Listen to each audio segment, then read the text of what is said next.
welcome once again. Now I am going to explain your remaining part of your chapter number 2, Nelson Mandela, Long Walk to Freedom. No one is born hating another person because of his race, color, skin or religion. People are taught to hate. And if they learn to hate, they can be taught to love. Because love comes more naturally to the human heart than hate. Mandela कहते हैं कि जन्म से कोई भी इंसान दूसरे इंसान से नफरत नहीं करता है, किसी के स्किन के कलर की वजह से, बैकग्राउंड या फिर धर्म की वजह से। उन्हें तो नफरत करना सिखाया जाता है। उनका मानना है कि यदि लोग नफरत करना सीख सकते हैं तो प्यार करना भी सीख सकते हैं, क्योंकि यह तो नेचुरल क्वालिटी है। Pushed to our limits it means किसी को इतना ज़्यादा परेशान करना कि उसकी सहने की शक्ति समाप्त हो जाए। ग्रीमेस्ट टफेस्ट बहुत ज़्यादा मुश्किल। So in the prison, Nelson Mandela and his friends were tortured and they were troubled by the guards. But he could see the humanity in one of the guards only for a second, and it was enough for him. Because Nelson Mandela thinks that man's goodness is a flame. क्योंकि वो मनुष्य की अच्छाई को candle की एक flame की तरह मानते हैं, लो की तरह मानते हैं। That can be hidden but never extinguished. जो कि छिप तो सकती है लेकिन उसको बुझाई नहीं जा सकती है। Mandela thinks that every man has twin obligations in life. The first is his obligation to his family, to his parents, to his wife and children. And the second duty is his duty to his people, his community and his country. Each man has to fulfill these two obligations according to his position. Mandela कहते हैं कि हर व्यक्ति की दो तरह की obligations हैं, duties हैं। पहली उसकी फैमिली के लिए और दूसरी देश के लिए। लेकिन साउथ अफ्रीका में अपार्थीड के दौरान एक व्यक्ति के लिए पॉसिबल नहीं था कि वो अपनी ड्यूटीज़ निभा सके। In South Africa no black could fulfil these two obligations. If a black who tried to live as a human being was punished and isolated. South Africa में यदि किसी व्यक्ति की स्किन का कलर डार्क होता था तो उसे पनिश किया जाता था, उसे समाज से अलग कर दिया जाता था। A person who tried to fulfil his duty to his people was separated from his family and was forced to live in secrecy and called rebellion. यदि कोई व्यक्ति अपनी देश के लिए भी ड्यूटी निभाना चाहता था, उसके लिए कुछ करना चाहता था, तो उसे ऐसा करने की परमिशन नहीं थी। उसे जेल में डाल दिया जाता था और उसको रेबिलियन कहा जाता था। नेल्सन मंडेला को भी इसी कारण की वजह से कई सालों तक जेल में बिताने पड़े। Nelson Mandela was not born with a hunger to be free.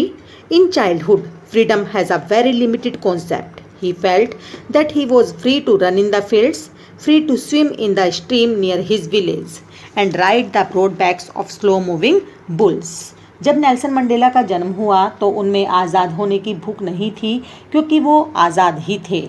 क्योंकि किसी को भी उसके जन्म के समय यह मालूम नहीं होता है कि वो आज़ाद है या नहीं है, क्योंकि जितनी भी रेस्ट्रिक्शंस होती हैं या बंदिशें होती हैं उसकी रियलाइजेशन तो कुछ समय के बाद होती है। As long as he obeyed his father and the customs of his life he was a free man. Nelson Mandela felt that his boyhood freedom was an illusion. Illusion means something that appears to be real but is not. His freedom had already been taken from him. Then he began to hunger for it. अब बड़े होने पर Nelson Mandela की आज़ादी उनसे ले ली गई और उनमें आज़ाद होने की भूख बढ़ गई। At first he wished the temporary freedom of staying out, and thereafter he wants to fulfill his basic needs of earning money, marrying and having a family. बड़े होने पर वो किस तरह की फ्रीडम चाहते थे? वो चाहते थे कि उनकी जहाँ मर्जी हो वहाँ वो शादी कर सकें। वो जितना पैसा कमाते थे उसको अपने पास रखना चाहते थे। वो अपनी एक फैमिली बनाना चाहते। Mandela realized that not only was he not free, but his people were not free. When he joined the African National Congress, then his hunger for his own freedom became the greater hunger for the freedom of his people. Mandela ने महसूस किया कि यह restrictions केवल उन्हीं पर नहीं बल्कि जितने भी ब्लैक कलर की स्किन के लोग थे उन सभी पर लगी हुई थी।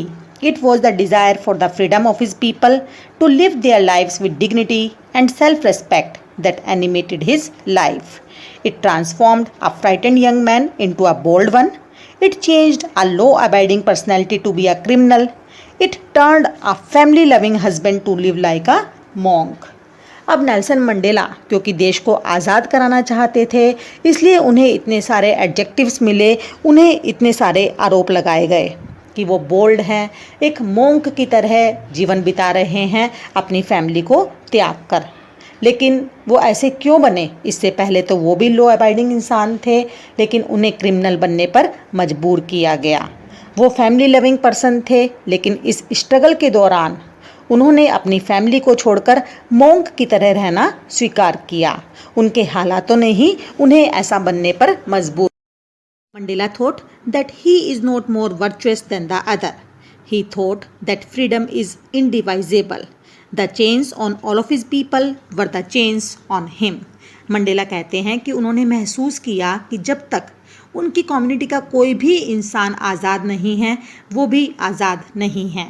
अगर किसी भी इंसान पर बंदिशें लगी हुई हैं, रेस्ट्रिक्शंस लगी हुई हैं, तो वो सभी रेस्ट्रिक्शंस मंडेला पर भी लगी हुई। Nelson Mandela rightly believes that both the oppressor and the oppressed are robbed of their humanity. A man who takes away another's freedom is a prisoner, and a person can never be free if his freedom is taken away.